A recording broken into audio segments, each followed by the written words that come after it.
Hi everyone and welcome. In today's video, we're going to build on the ideas laid out in the previous video to find the exact area underneath the curve. So in the previous video, we discussed how we can approximate the area underneath the curve by breaking the region up into a bunch of rectangles and then just adding up the area of all those rectangles. Specifically, we discussed right endpoint approximations, left endpoint approximations, and midpoint approximations.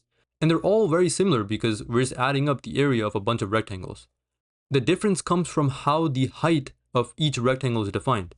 For right endpoint approximations, to define the height of each rectangle, we use the function value at the right endpoint of each subinterval. For left endpoint approximations, the heights of the rectangles are defined using the left function values at each subinterval. And lastly, for the midpoint approximation, the height of each rectangle is defined using the function value on the midpoint of each subinterval. And so it turns out that if the functions that we're working with behave nicely, and by that I mean that they're continuous, or possibly they have finitely many jump discontinuities, but don't worry, we'll talk about that. For now, just think of f being continuous. It's nice and continuous.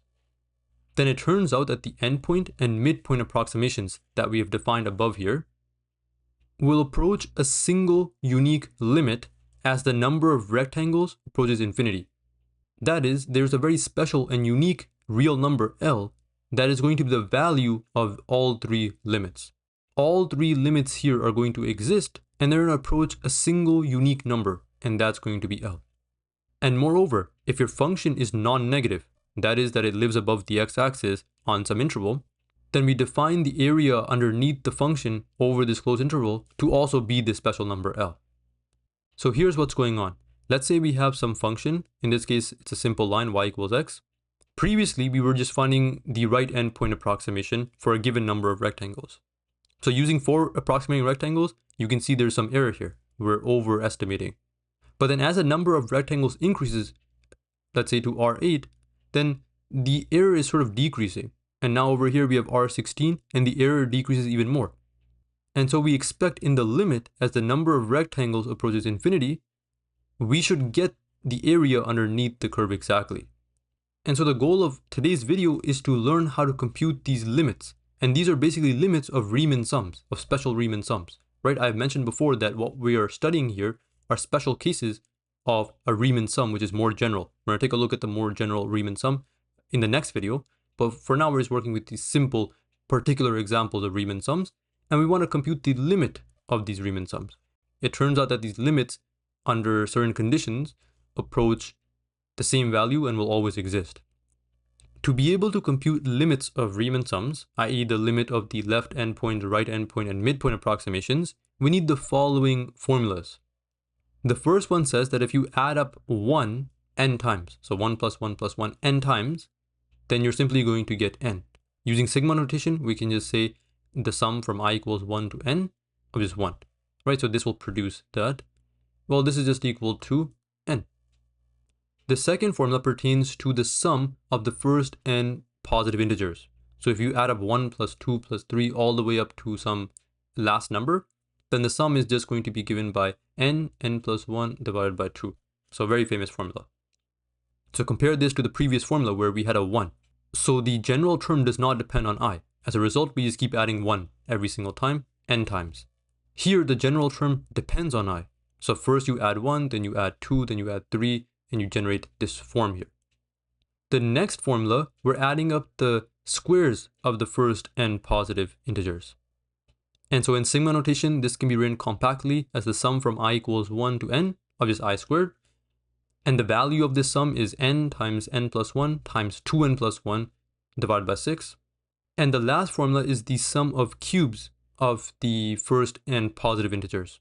We can write it compactly using sigma notation as the sum from I equals 1 to n of I cubed. That will generate exactly this expansion. And the value of this sum is n times n plus 1 in brackets divided by 2, and all of this squared. These formulas are called power sums. And in fact, there are general formulas for the sum of kth powers of the first n positive integers. For our purposes, we're just going to need these three, so I recommend you just write them down.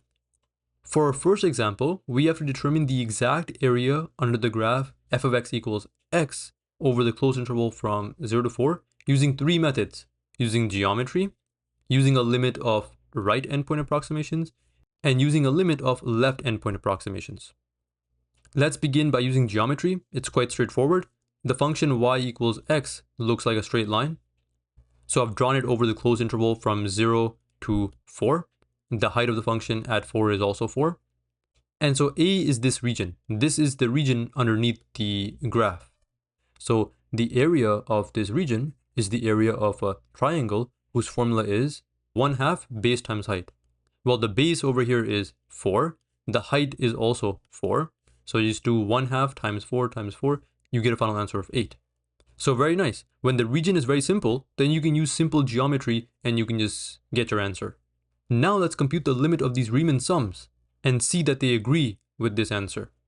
Because when the region is curved, we cannot use simple geometry anymore. Instead, we will have to work with the limit of Riemann sums to get the area underneath the curve. So let's get started by computing the right endpoint approximation. And so we're going to proceed like we did in the previous video. We begin by finding the width of each rectangle. To do so, we take the length of the interval and divide by the number of rectangles. In this case, we don't want to use a specific number of rectangles. We want to let n be an arbitrary number of rectangles because in the end, we're going to take a limit as the number of rectangles approaches infinity. Now that we have computed the width of each rectangle, let's go ahead and compute the endpoints. To find our endpoints, we start at our a value, which is 0. Remember that we're finding the area underneath the curve on the interval from 0 to 4, and hence a is equal to 0, plus I times delta x, and the width of each rectangle is 4 over n. As a result, we end up with the expression 4i over n. And since we're using right endpoint approximations, we start at x1 and we go all the way up to xn. Hence, I runs from 1 through n. Now the formula for the right endpoint approximation is as follows. And so the goal is we want to plug in all the ingredients into this formula. Let's go ahead and compute f of xi. We already have an expression for xi. Xi is just this. So just plug that into f. Remember, f is the identity function. F of x equals x. So when I plug this in, the output is equal to the input. Now that we have all the ingredients, we just plug it into the formula. Delta x, which is the width, happens to be 4 over n, as we calculated here. We just computed the function at the right endpoints, which is given by this expression, so we plug that there. And the goal now is to write this in terms of power sums, the formulas that I showed you above. To do that, we can factor out 4 and we can factor out n, because these are constant with respect to the summation. The summation variable is I. I is what changes as you move along the terms in the sum, not n, not 4, right? N is supposed to be the number of rectangles. It's a variable here, but it's going to be a fixed number of rectangles, so we can just take it out. And 4 is just a constant, so we can definitely take that out. As a result, we end up with this expression, 16 divided by n squared times the sum from I equals 1 to n of just I. And there we go, the goal is achieved. We have written the right endpoint approximation in terms of power sums. This is a power sum. We can replace this with one of the formulas from the list above. So that's just the sum of the first n positive integers. It's given by the formula n times n plus 1 divided by 2. And now check this out. We are going to collect the 16 and 2 together. And then I have 2 copies of n here, which I want to distribute 1 n here and 1 n here to get this form.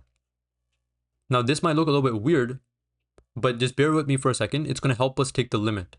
So this simplifies into 8, and then the n's cancel. And on this last expression, you can divide each term by n. And so that would give you 1 plus 1 over n. And lastly, if you expand, you get 8 plus 8 over n. And this is our expression for the right endpoint approximation. So this is very powerful. If you want to approximate using 10 rectangles, you can just use this final answer. And it will tell you what the approximation is using 10 rectangles. You can use 100 rectangles. You can use 1,000,000 rectangles. And you can just plug the number of rectangles into this given formula, and it will output the value of this approximation. Now what we want is to take the limit as the number of rectangles approaches infinity. That will represent the exact area underneath the curve. So therefore the area is equal to the limit as the number of rectangles approaches infinity of the right endpoint approximation. And we simplified this down to this simple expression. And so now as n approaches infinity, this term will shrink to 0. And so the overall answer is just going to be 8. And that agrees with what we had previously using simple geometry. Lastly, let's finish off the part C of this problem, where they want us to check that we get the same answer if we use the limit of left endpoint approximations. So the formula is very similar, but the only difference is that instead of going from I equals 1 to n, we go from I equals 0 to n minus 1, right? We start at x0 and we go all the way to xn minus 1. Those are all my left endpoints. So now we plug in the same width. The width was 4 over n. Then we have the sum from I equals 0 to n minus 1. And we computed this same function value, so we're just going to reuse it. It was 4i over n. Again, 4 is constant, so we can just pull that out. And n is also constant with respect to this summation, so we can pull that out. And what we get is 16 over n squared, the sum from I equals 0 to n minus 1 of just I. And so now we have written the left endpoint approximation in terms of power sums. But just before we can plug in the formula that I given you started from I equals 1. And this one starts at I equals 0. So that's a small problem. But we can sort of fix that because the I equals 0 term is going to correspond to a plus 0. A plus 0 doesn't change the value of the sum. As a result, you can just shift it up to I equals 1. So be very careful. Make sure you understand that logic. You cannot arbitrarily just start changing the indices. But here it makes sense because the 0th term corresponds to a plus 0. And that won't affect the value of the sum. So I'm allowed to shift it up. This is valid. Now you might be wondering if we can still apply the formula because the formula had an n over here, whereas over here we have n minus 1. But in fact, you can apply the formula now. You can just take this to be like your new n.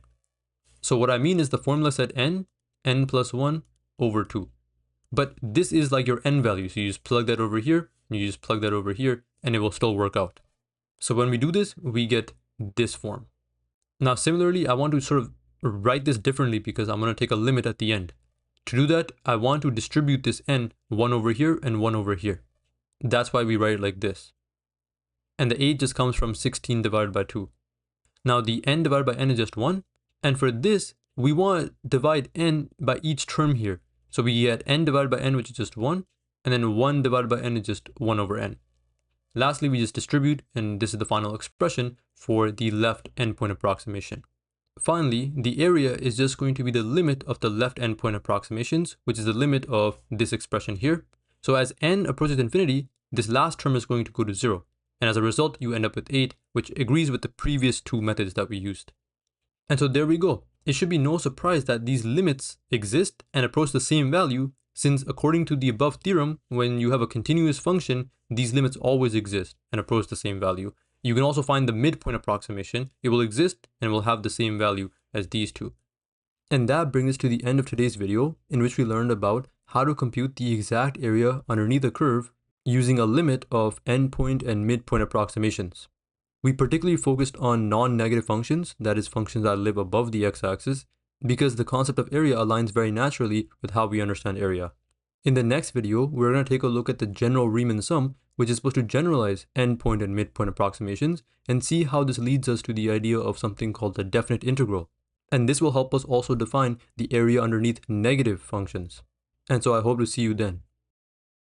Thanks for watching. If you enjoyed this video or found it helpful, I would really appreciate it if you could like the video and subscribe for more content. And if you have any questions or thoughts, feel free to leave a comment down below. I would love to hear from you.